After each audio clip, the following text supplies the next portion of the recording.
Hey, Life Group Leader's going to try and make this a quick video. Got three things I want to hit for you guys real quick. I'll even put it kind of in notes, but if you want to watch this for more info, you can. Um, I know we've talked about it. We said, hey, Life Group coaches, we're going to try and provide some oversight, encouragement, equipping. Not a lot is developed on that, even after saying nothing happened last year and hoping to get there. It's still in the works. Okay. We are still trying to get our feet under us, different roles and positions and things changing. Good stuff, but that's still yet to come. With that, though, you're probably going to be hearing from a life group coach in the near future about something that I'll share lastly. But second, I want to try and help equip you for the next 2 weeks. We're doing something kind of unique. I don't remember us ever doing this before. We're actually going to look at the same passage for 2 consecutive weeks, even in the sermons. But also that means, what are you going to do for life groups? You'll notice the questions are basically the same if you haven't looked. The only thing that changes is the psalm that's down at the bottom.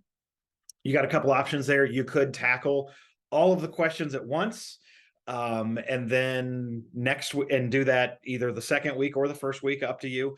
And one of the other weeks, talk through the psalm, pray through the psalm together as a group. That's an option for you that you could take advantage of. The other one is what we're going to do with the sermons. You could try and kind of mirror and do for yourselves as well. And that the reason why we're taking it in 2 different Sundays, there's a lot of content in 1 Corinthians 11. And quite honestly, if it wasn't for just practical history that a lot of people in our church have, probably a lot of churches just kind of glaze over what is going on with the head coverings thing, and they hit some of the bigger picture stuff.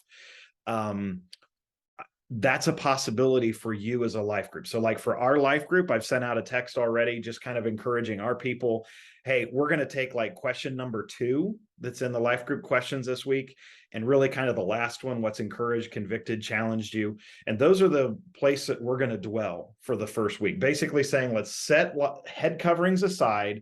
What else do you see in this passage? What other principles are being taught? What other things could we glean from it? And then next week, we'll kind of try and wrestle through what's going on with head coverings. So just want to give you a little heads up on that. Again, obviously, it's your group. You've got the freedom. You could, like I say, pray through a psalm together, the section of Psalm 119 that's at the bottom of your sheet. You could cover it in 2 different weeks. 1 week, what's the bigger picture stuff we're talking about? And then the next week, what's going on with head coverings? That's what we're going to do with the sermons. You could have a game night. You could do whatever. Just wanted to do whatever we could to try and equip you and put things in front of you. Second one is, we'd like to try something as well as an elder team. We're asking you to solicit a little bit of information from your life group. It just in that we kind of like to hear some feedback, even of preferences.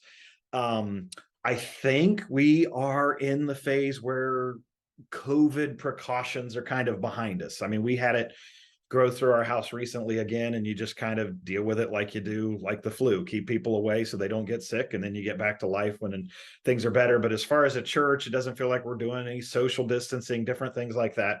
But we've changed what we've done since 2 years ago. The service structure a little bit and some things like that, and kind of wanting to know from you, what are your people thinking? Would your people in the life group, do they like some of the newer changes we've made and the direction we've gone, and just keep going with that? Are there things they miss from the past that they say, actually, I found that beneficial, would like to go back? I guess 2 requests we would have for you is, 1, let them know this isn't just being put to popular votes. So even if somebody has a really strong opinion that they really want us to get back to such and such, and it's a minority view, or even as elders, we look at it and go, yeah, I just don't know how feasible that is. We don't want them massively disappointed of I shared my voice and nobody was listening. There's a possibility that there's a lot of different opinions out there. But also some of this is stuff that we're just hey, if the church finds it beneficial and thinks it would help, we would be willing to move back toward it. If you notice, there's a couple people kind of stationed a little bit more kind of in the greeter place than where they used to be. We kind of got rid of those during COVID. They're not passing out bulletins anymore, because that's one that we've kind of not done anymore. One question we have specifically, even in the midst, we would love for that. Hey, do you remember?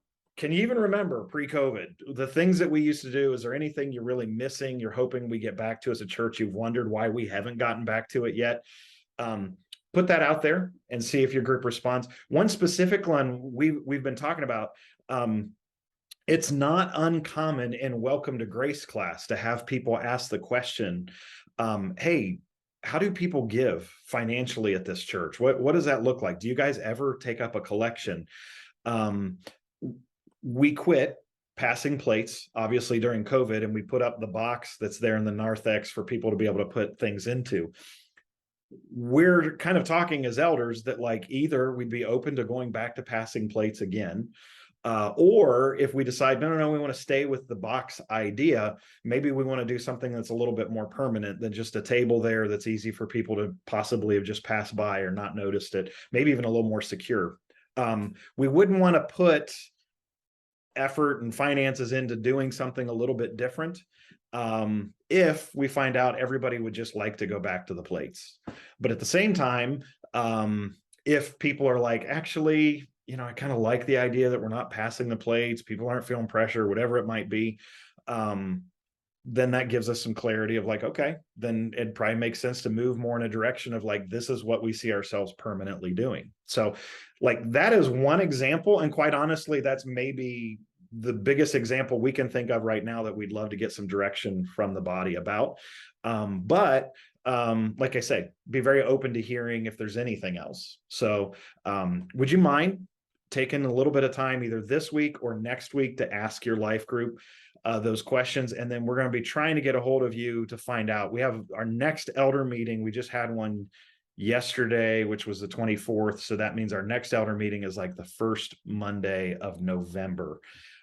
We would love to be able to come together with a little bit of information by then. So hopefully you can either email thoughts from your life group directly to me, Danny at greenvillegrace.org, or one of the coaches may be reaching out to you to say, hey, what kind of feedback have you heard?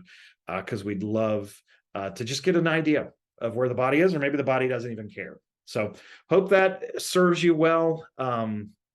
We're getting kind of to that. We're in November almost. So we'll be tackling more about 1 Corinthians all the way up until the last Sunday of November. We'll then have Marco's going to preach for us. It's going to be a different type of series, just something that's on his heart. And then we'll go into Advent. We're going to even slide, if you use an Advent devotional, if you've looked at things and are wondering, technically Advent is supposed to be the first 4 Sundays before Christmas, which would mean that last Sunday of November, because Christmas itself is on a Sunday. We're going to tweak that slightly. So that just seemed a little bit confusing, and I don't think we're overly traditionalist. Advent will be December. And so even our Christmas morning service will be kind of covering the Advent themes.